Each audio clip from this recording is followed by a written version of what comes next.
Chapter 4 Interview with Natalia Tina on working with Keanu Reeves in John Wick. Editor-in-Chief of Coming Soon Tyler Trees chatted with Natalia Tina about the gripping action film sequel John Wick, Chapter 4. On June 13th, John Wick, Chapter 4 will be available on 4Kelvin, Blu-ray, and DVD. It is now available digitally, according to the summary of the film, with the price on his head ever increasing. Legendary hitman John Wick takes his fight against the high-table global as he seeks out the most powerful players in the underworld, from New York to Paris to Japan to Berlin. Natalia Tina, wait, someone else, literally the guy before you, said this. We never worked out what she is, so she could be an adopted sister, but we were like, maybe she's niece or cousin. We never quite worked out, because I think the Ruska-Roma family is such an expansive net of family extensive lunacy that we'd never worked out quite what she was, but we definitely worked out that I'm someone that definitely looked up to him hugely when I was an adolescent, and now the game's changed. Anyway, sorry, carry on. I like that aspect because you can really feel that there is that history there in their interactions. How is it, portraying that off-screen history? As you said, maybe it's something else, we don't really know, but making sure those interactions between them had that extra depth. You can tell these two know each other and have gone through a lot. Yes, I've said this before in past interviews, I feel like with this extended Roma family, which probably obviously comes from Eastern Europe, there's a few bases around Europe and going into America. They must have met up.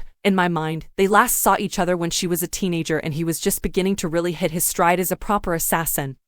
And I imagine she really looked up to him, and it was probably a very weird family gathering, like a funeral probably, or a wedding, or Christmas. They're deeply religious, maybe Easter. So that's the last time she saw him. But I think she has looked up to him. I think though, at this moment, when he comes into her life, she feels he's kind of betrayed the clan, and also she is in the full black hole vortex of grief and she's very angry. So I think their dynamic, obviously, has changed over that time. Yeah, she's certainly angry. That scene where Keanu Reeves is in the noose is pretty brutal. How was filming that? What I liked about your character is that she's fully in control. How is it having that power in that scene? That's an interesting question because I felt very nervous on the day. Obviously with filming, you never know where it's going to start. You're very lucky if it goes in sequence. And actually, they did do it in sequence because we had a short time in Berlin and they luckily got the location, so it kind of went like that. So that was my first scene, me walking in that room, speaking Russian, which I don't speak, in a room full of all these Russian-speaking extras, a lot of them, and Keanu Reeves in a noose. So it was a bit intimidating, but I actually kind of learned to breathe through it and remember that she is this high status, and I tried to bring that into my mind as I walked into the room,